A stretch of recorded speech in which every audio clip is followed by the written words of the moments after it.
Olá, tudo bem com vocês? Como vocês estão? Bem-vindos a mais um Devocional do Dia. E na nossa saga, O Chamado de Deus para Mim, hoje nós vamos ver para que eu fui chamado. Isso nós vamos lá na epístola de 1 Pedro, capítulo 2 e o versículo 9.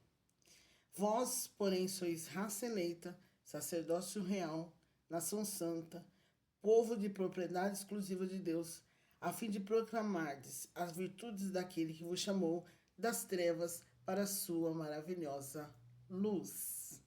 Amém? Para quê? Para quê? Por que nós fomos chamados? Nós fomos escolhidos. Então, Pedro está falando sobre os crentes e a casa espiritual edificada em Cristo. Vale lembrar que quando Pedro, depois que ele nega Jesus, engraçado que as pessoas falam, você sabe o que significa? Quando Pedro negou a Jesus, ele negou a Jesus 3 vezes, certo? Ok. E você sabe por que Jesus pergunta para Pedro 3 vezes, Pedro, tu me amas? Gente, não tem nada a ver uma coisa com a outra. Jesus só perguntou 3 vezes. Ao ponto de Pedro reconhecer e falar, Senhor, o Senhor sabe, o Senhor conhece todas as coisas. E naquele momento o Senhor fala para ele, Pedro, sobre essa rocha edificarei a minha igreja. Eu te escolhi, sabe? Aquele dia que eu passei e te chamei, eu te chamei para que você seja pescador de homens, para que você tire as pessoas das trevas e traga para a maravilhosa luz. E se nós formos fazer uma análise, se nós formos fazer olhar, observar a vida de Pedro, quem era Pedro e as características, eu tenho um livro, Temperamentos do Tim LaHaye, e aí depois tem os temperamentos transformados pelo Espírito Santo. E nesse livro ele vai falar sobre os 4 temperamentos. E é uma área que nós estudamos na psicologia. A psicologia vai nos dizer sobre esses 4 temperamentos, que são o sanguíneo, o melancólico, o colérico e o fleumático. E conforme você vai lendo esse livro, ele vai mostrando a característica de cada temperamento e ele indica na Bíblia cada pessoa que se encaixa perfeitamente em cada um desses temperamentos. E no temperamento do sanguíneo, quem que está lá? Pedro, o discípulo Pedro. Ele estava lá. E no sanguíneo, ele, né, é o exemplo vivo de uma pessoa sanguínea. Então, ele é impulsivo, ele foi lá e cortou a orelha do soldado porque quis ir lá pegar Jesus, mas ao mesmo tempo ele teve medo, ele se escondeu e ele negou a Jesus. Mas nem por isso ele foi excluído ou rejeitado. Se nós formos fazer uma análise de todos os discípulos de Jesus, Jesus tinha 12 discípulos. Mas ele só se reunia com 3 e apenas um que ele amava. É engraçado, né? E no meio desses 12, ele sabia que existia um que ia trair. Mas nem por isso, ele já sabendo que Judas iria traí-lo, ele simplesmente descartou, abandonou, ou fazemos como nós. Ah, não vamos andar com essa pessoa não, porque essa pessoa não é uma boa pessoa não tem uma boa índole. Nos anos, quando eu era criança assim, né? Tinha lá os meus 12 anos, então 13, e sempre tinha aquelas pessoas, né? Olha, não anda com fulano, que fulano não presta. Olha, mas anda com ciclano, que ciclano é gente boa. E nós fomos crescendo ouvindo isso. de muitas mães que falavam assim: olha, anda com a família do fulano, porque são gente boa. Mas cuidado com a família do ciclano, que esses daí, a mente, ó, misericórdia. Então Jesus, naquele momento, ele poderia falar assim, ó, tá, mas por que que no meio de tantas pessoas ele escolheu Judas?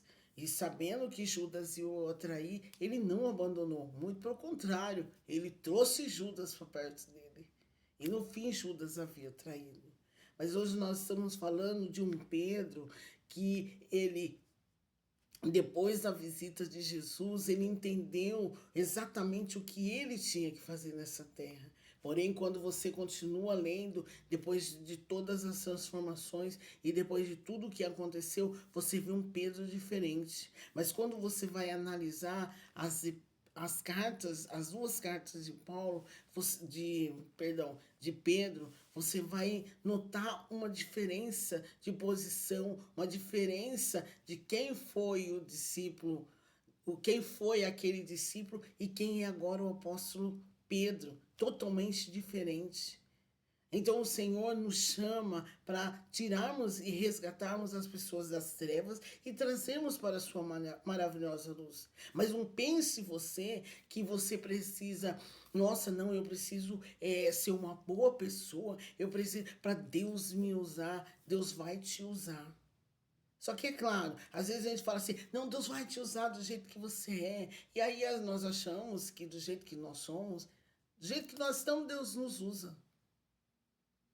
Sabe, nós não lemos a Bíblia, nós não oramos, nós discutimos com as pessoas, nós falamos um monte de coisa. Gente, nós temos que entender que nós fomos escolhidos. Aí ele vai dizer assim, ó, vós, porém, sois são raça eleita, sacerdócio real. Nós fomos separados, nós somos escolhidos por Deus para uma grande obra. Então Deus te escolheu. Se você está nesse caminho, se você está dentro desse caminho, se você faz parte desse povo eleito, entenda que você foi chamado para tirar as pessoas das trevas e não fazer com que elas fiquem lá. Já viu aquelas pessoas? Todo mundo aqui já viu alguém falando de um crente. Se for para eu ser crente igual o fulano, eu prefiro ficar onde eu estou. Aonde está o erro? Ah, mas Deus não transformou a vida dele. Às vezes nós queremos colocar a culpa em Deus pelo erro das pessoas, sendo que Deus está ali. Deus continua no mesmo lugar de sempre. Só que nós é que nos afastamos. Só que nós é que não queremos ser moldados pelo Espírito Santo para fazer a vontade de Deus. Nós queremos viver uma vida, nós queremos ser alguém que no fundo, nós não somos. Nós não conseguimos dar uma palavra boa para alguém. Aí eu pergunto para você, no seu ambiente de trabalho, no seu ambiente escolar, né? Talvez você esteja fazendo faculdade. Que tipo de pessoa é você? Porque às vezes nosso testemunho é uma carta aberta para muitas pessoas. E às vezes o nosso testemunho, o nosso jeito de ser, nós não precisamos nem falar nada para ninguém. Mas as nossas respostas, o nosso jeito de ser, o nosso jeito de tratar as pessoas, mostra que nós somos diferentes.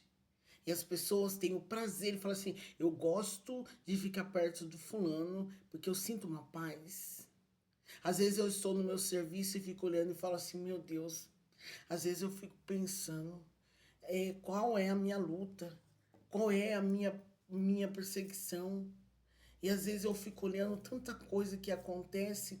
E quando eu chego no meu ambiente de trabalho, eu vejo as pessoas que têm o prazer de vir me abraçar, de me dar um bom dia gostoso, que têm o prazer só de saber que eu estou num ambiente, já fala assim, nosso ambiente já é diferente porque você está aqui. Você foi chamado para tirar as pessoas das trevas, para a maravilhosa luz do caminho do Senhor. Então, você foi chamado para isso. Para através dos seus lábios, da sua fala, para através do seu comportamento, para através da pessoa que você é, em casa, fora, no trabalho, na igreja, na rua, em qualquer lugar que esteja, você dê testemunho de que Cristo modificou a sua vida. Para ser chamado, para ser missionário, não precisa simplesmente pegar as suas malas e ir para um outro lugar. Se esse foi o chamado do Senhor para a sua vida, amém. Vai e faça. Mas nós podemos fazer missões no nosso bairro, na nossa casa, na nossa família, no nosso ambiente de trabalho, na rua, no supermercado, em qualquer lugar que nós estamos. Nós podemos, através da nossa vida, ser uma carta aberta para todas aquelas pessoas que são aflitas e precisam de um socorro imediato do Senhor. Amém? Lembre-se disso. Você foi chamado para tirar as pessoas das trevas para a maravilhosa luz do Senhor Jesus. Amém? Que Deus te abençoe e até o próximo vídeo, se Deus quiser.